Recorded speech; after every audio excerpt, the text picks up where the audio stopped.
कैसे कुछ कागजी फैसलों ने, जैसे कि चुनाव और पॉलिटिकल फॉर्मूलाज ने दुनिया के सबसे बड़े मास माइग्रेशन और 500 से ज्यादा राजा महाराजाओं के फ्यूचर को हमेशा के लिए पलट कर रख दिया। और यही मोहम्मद अली जिन्ना ने क्लियर कर दिया था कि हिंदू और मुसलमान दो अलग अलग राष्ट्र हैं। उनका डिबेट ये था कि दोनों के धर्म, कल्चर, सोशल कस्टम्स और इतिहास इतने अलग हैं कि उनका एक ही पॉलिटिकल फ्रेमवर्क के अंदर साथ रहना लगभग नामुमकिन है। इस पूरी सिचुएशन को अनपैक करने के लिए हमें 1940 के उस दौर को देखना होगा जहां से टू नेशन थ्योरी ने असल में एक पॉलिटिकल शेप लिया। मतलब मार्च 1940 वाला लाहौर सेशन। एग्जैक्टली। सोर्सेज बताते हैं कि ऑल इंडिया मुस्लिम लीग का जो लाहौर सेशन हुआ था, वहीं पर मशहूर लाहौर रेजोल्यूशन पास किया गया था। और यही मोहम्मद अली जिन्ना ने क्लियर कर दिया था कि हिंदू और मुसलमान दो अलग अलग राष्ट्र हैं। उनका डिबेट ये था कि दोनों के धर्म, कल्चर, सोशल कस्टम्स और इतिहास इतने अलग हैं कि उनका एक ही पॉलिटिकल फ्रेमवर्क के अंदर साथ रहना लगभग नामुमकिन है। लेकिन देखिए, ये थ्योरी रातों रात तो नहीं पनपी होगी। बिल्कुल नहीं। अगर हम सोर्सेस को ट्रेस करें तो इसके रूट्स 1919 के इंडियन काउंसिल्स एक्ट तक जाते हैं, जहां ब्रिटिशर्स ने डिवाइड एंड रूल पॉलिसी के तहत सेपरेट इलेक्टोरेट्स इंट्रोड्यूस किए थे। हाँ, धर्म के आधार पर अलग चुनाव। और सर सैयद अहमद खान और अल्लामा इकबाल के अर्ली थॉट्स भी इसी दिशा में थे। इकबाल ने तो 1930 में ही एक north western Muslim majority state का आइडिया प्रपोज कर दिया था। यही सेपरेट इलेक्टोरेट्स का आइडिया आगे चलकर एक ऐसा वेपन बन गया जिसने पॉलिटिकल डिवाइड को इंस्टीट्यूशनलाइज कर दिया। सही बात है। और इसी डेडलॉक को तोड़ने के लिए 1940s के दशक में कई कोशिशें हुईं, जिन्हें हम the decade of missed compromises कह सकते हैं। सबसे पहला बड़ा अटेम्प्ट था 1944 का CR फॉर्मूला।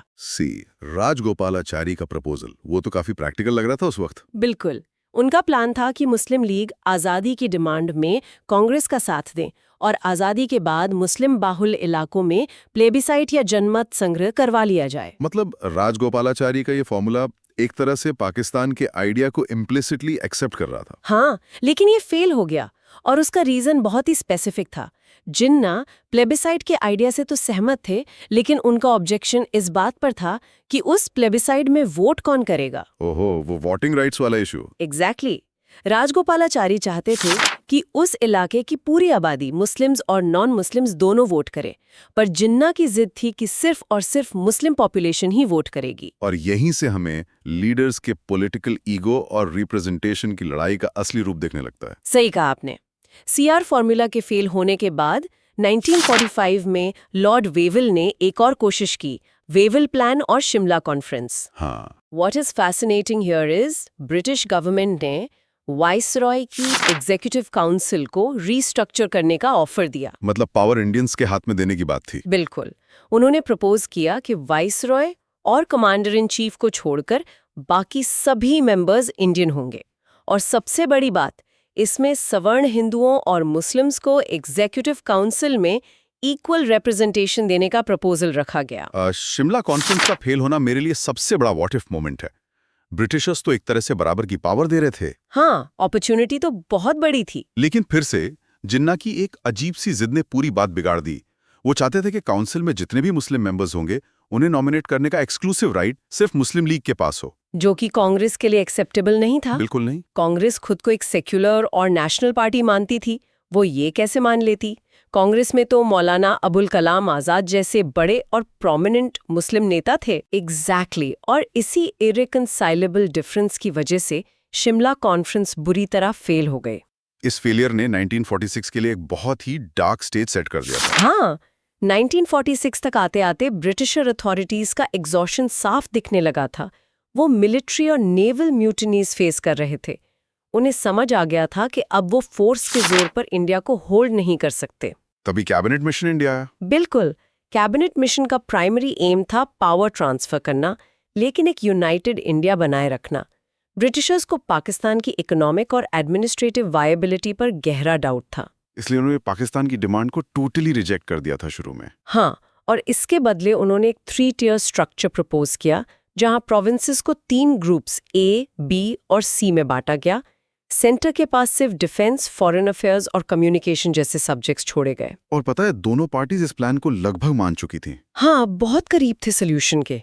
लेकिन फिर 10 जुलाई 1946 को जवाहरलाल नेहरू के एक भाषण ने पूरी गेम पलट दी।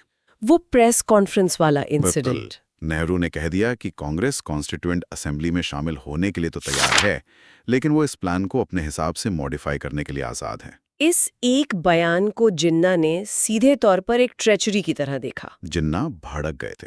उनका मानना था कि अगर आजादी से पहले ही कांग्रेस एग्रीमेंट को बदलने की बात कर रही है, तो आजादी के बाद मेजॉरिटी में आने पर वो मुस्लिम लीग को पूरी तरह मार्जिनलाइज कर देगी। इसी को रिएक्शन में मुस्लिम लीग ने कैबिनेट मिशन प्लान से अपना अप्रूवल वापस ले लिया। हाँ, और सितंबर 1946 में नेहरू की लीडरशिप में अंतरिम सरकार तो बन गई, लेकिन पॉलिटिक्स कितनी कट थ्रोट हो चुकी थी इसका अंदाजा इस बात से लगता है कि अक्टूबर में जब मुस्लिम लीग इस सरकार में शामिल हुई, तो जिन्ना ने ओपनली कहा था ना कि वो क्यों शामिल हो रहे हैं। एग्जैक्टली। जिन्ना ने कहा कि मुस्लिम लीग इसमें इसलिए शामिल हो रही है ताकि उन्हें लड़ने के लिए एक फुटहोल्ड यानी मजबूत आधार मिल सके। मतलब सरकार के अंदर रहकर ही लड़ाई करनी थी। सरदार पटेल के पास होम मिनिस्ट्री थी और लियाकत अली खान के पास फाइनेंस मिनिस्ट्री, और इन दोनों के बीच का टकराव सरकार के हर फैसले में दिखता था। बिल्कुल।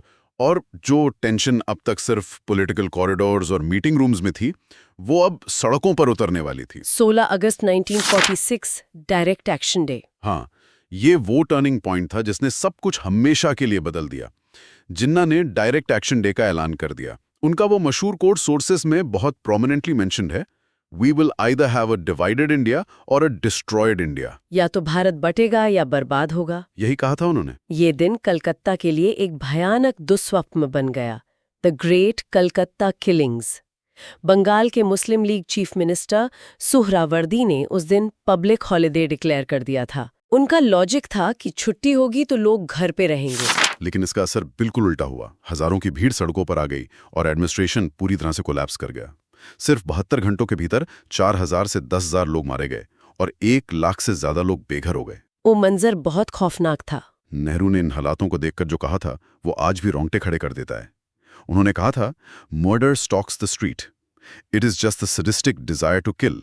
If we connect this to the bigger picture, तो इस हिंसा ने एक ऐसा चेन रिएक्शन शुरू किया जिसे रोकना किसी के बस में नहीं था। कलकत्ता की आग नोआखली तक फैल गई, जहां महात्मा गांधी ने 4 महीने शांति के लिए कैंप किया था। फिर यह हिंसा बिहार और पंजाब के गांवों और शहरों तक पहुंच गई। बिल्कुल। इन दंगों ने कांग्रेस लीडर्स के माइंडसेट में एक बहुत बड़ा साइकोलॉजिकल शिफ्ट ला दिया। जो नेता कल तक एक अखंड भारत के लिए अड़े हुए थे, उन्हें अब लगने लगा था कि गृह युद्ध और रोज-रोज के ब्लडशेड से बचने का एकमात्र रास्ता अब विभाजन ही है। इसी रियलाइजेशन के बाद एंट्री होती है लॉर्ड माउंटबेटन की, और उन्होंने 3 जून का प्लान यानी माउंटबेटन प्लान सामने रखा। बंगाल और पंजाब को धार्मिक बहुमत के आधार पर बांट दिया गया। नॉर्थ वेस्ट फ्रंटियर प्रोविंस और असम के सिलहट में जनमत संग्रह करवाए गए। और फिर इंडियन इंडिपेंडेंस एक्ट 1947 के तहत भारत आजाद हुआ। आजादी तो मिली, लेकिन जिस जल्दबाजी में इसे एग्जीक्यूट किया गया, उसने इस ट्रेजेडी को कई गुना बढ़ा दिया। ब्रिटिश गवर्नमेंट को जून 1948 तक पावर ट्रांसफर करनी थी, लेकिन माउंटबेटन ने इसे प्रीपोन करके अगस्त 1947 कर दिया। वो जल्दबाजी बहुत भारी पड़ी। सर सिरिल रैडक्लिफ, जिन्होंने अपनी जिंदगी में कभी भारत नहीं देखा था, उन्हें बाउंड्री कमीशन हेड करने के लिए बुलाया गया। और सबसे बड़ा ट्रैजिक फैक्ट ये है कि रैडक्लिफ लाइन आजादी के कुछ दिनों बाद पब्लिश हुई। मतलब लोगों को 15 अगस्त को आजादी मिल गई थी, पर उन्हें पता ही नहीं था कि वो जिस जमीन पर खड़े हैं वो भारत है या पाकिस्तान। सोचकर ही रूह कांप जाती है। इस भयंकर कंफ्यूजन ने 1 से 1.5 करोड़ लोगों को अपने पुश्तैनी घर छोड़कर माइग्रेट करने पर मजबूर कर दिया। इतिहास के इस सबसे बड़े मास माइग्रेशन में 10 से 20 लाख लोगों ने अपनी जान गंवा दी। ट्रेनें लाशों से भरी हुई आ रही थी। ये एक ऐसा ट्रॉमा था जिसकी गूंज आज भी महसूस की जा सकती है। बिल्कुल। लेकिन here is where it gets really interesting. एक तरफ रेडक्लिफ लाइन पर करोड़ों लोग माइग्रेट कर रहे थे और दूसरी तरफ एक और पॉलिटिकल क्राइसिस आकार ले रहा था जो इंडिया के टुकड़े टुकड़े कर सकता था। प्रिंसली स्टेट्स वाला इशू। हाँ, आजादी के साथ ही 562 प्रिंसली स्टेट से ब्रिटिश सुजेरेनिटी खत्म हो गई थी। टेक्निकली 15 अगस्त को ये 562 राजा और नवाब आजाद हो गए थे। ये तो बाल्कनाइजेशन की एक परफेक्ट रेसिपी थी। सोचिए अगर ये रियासतें भारत में नहीं जुड़ती तो आज इंडिया का नक्शा कैसा दिखता। शायद एक स्विस चीज जैसा, जिसमें जगह जगह इंडिपेंडेंट देश होते। बिल्कुल, लेकिन यहाँ सरदार पटेल और वीपी मेनन का कूटनीतिक मास्टर क्लास शुरू होता है। इन दोनों ने जिस तरह से इस बाल्कनाइजेशन को रोका, वो मॉडर्न पॉलिटिकल हिस्ट्री का एक बहुत बड़ा केस स्टडी है। उन्होंने एक कैरेट एंड स्टिक अप्रोच अपनाई। ज्यादातर राजाओं को तो प्रिवी पर्स और इंटरनल ऑटोनॉमी का वादा करके मना लिया गया था। हाँ, लेकिन सोर्सेज 5 ऐसे स्टेट्स का जिक्र करते हैं जो भारत के लिए एक जियोपॉलिटिकल नाइटमेयर बन सकते थे। त्रावणकोर, जोधपुर, भोपाल, जूनागढ़ और हैदराबाद। बिल्कुल। चलिए त्रावणकोर से शुरू करते हैं। हाँ। आज के केरला का ये हिस्सा मैरीटाइम ट्रेड के लिए बहुत क्रिटिकल था। लेकिन उससे भी बड़ी बात, वहाँ मोनाजाइट नाम का एक मिनरल पाया जाता था जो एटॉमिक एनर्जी के लिए बहुत जरूरी था। हाँ, और सोर्सेज सजेस्ट करते हैं कि ब्रिटिश अथॉरिटीज सीक्रेटली त्रावणकोर के दीवान को आजाद रहने के लिए बैक कर रही थी, ताकि उन्हें मोनाजाइट का एक्सक्लूसिव एक्सेस मिलता रहे। दीवान ने अपनी आजादी डिक्लेयर कर भी दी थी। लेकिन पटेल का प्रेशर, नेगोशिएशन और स्टेट के अंदर शुरू हुए भारी पब्लिक प्रोटेस्ट ने दीवान को मजबूर कर दिया और आखिरकार उन्होंने इंडियन यूनियन में शामिल होने का फैसला किया। इसके बाद आता है जोधपुर। जोधपुर के महाराजा की स्टोरी तो बिल्कुल किसी कॉर्पोरेट हॉस्टाइल टेकओवर जैसी है। हाँ, जहाँ प्रतिद्वंदी कंपनी आपकी सीईओ को ब्लैंक चेक ऑफर कर रहे हो। लिटरली यही हुआ था। पाकिस्तान ने महाराजा को कराची पोर्ट के फुल एक्सेस और मनचाहे हथियारों का ऑफर दिया था। जैसे ही सरदार पटेल को इसकी भनक लगी, उन्होंने तुरंत काउंटर ऑफर और डिप्लोमेसी का इस्तेमाल किया। महाराजा को समझाया गया कि एक हिंदू मेजॉरिटी स्टेट का पाकिस्तान में मिलना आगे चलकर कितना बड़ा इंटरनल क्राइसिस खड़ा कर सकता है, और उन्हें भारत में बेहतर फैसिलिटीज का ऑफर देकर मना लिया गया। भोपाल का केस भी बहुत इंटरेस्टिंग था। भोपाल के नवाब आजाद रहना चाहते थे और उनके ब्रिटिशर्स के साथ काफी अच्छे कनेक्शंस थे। लेकिन यहाँ तो खुद ब्रिटिश अधिकारियों ने नवाब को रियलिटी चेक दे दिया था। बिल्कुल, उन्होंने साफ कह दिया कि कोई भी रूलर अपने सबसे करीब के डोमिनियन से भाग नहीं सकता। आखिरकार नवाब को भी इस ज्योग्राफिकल और पॉलिटिकल रियलिटी को एक्सेप्ट करना पड़ा। जूनागढ़ की बात करें तो ये चारों तरफ से इंडियन टेरिटरी से घिरा हुआ था, लेकिन वहां के मुस्लिम दीवान ने पाकिस्तान को चुना। हाँ, जो कि बिल्कुल इलॉजिकल था। जब जनता ने विद्रोह किया तो दीवान भाग गए, और बाद में वहां जो प्लेबिसाइड हुआ उसमें 91% जनता ने भारत के फेवर में वोट किया। लेकिन सबसे बड़ा चैलेंज था हैदराबाद। हैदराबाद का साइज एक बड़े यूरोपियन देश के बराबर था, और वहां के निजाम आजाद रहना चाहते थे। वो ब्रिटिश कॉमनवेल्थ का मेंबर बनने का सपना देख रहे थे। एक इंडिपेंडेंट हैदराबाद भारत के बिल्कुल बीचों बीच एक बहुत बड़ा सिक्योरिटी थ्रेट था। जब निजाम की प्राइवेट मिलिशिया रजाकारों ने हिंसा शुरू की तो पटेल ने फैसला ले लिया। हाँ, फिर सितंबर 1948 में भारत को ऑपरेशन पोलो लॉन्च करना पड़ा। सिर्फ 3 से 4 दिन के मिलिट्री एक्शन के बाद हैदराबाद भारत का हिस्सा बन गया। तो मिलते हैं अगले वीडियो में। हाँ, तब तक पढ़ते रहो, बढ़ते रहो।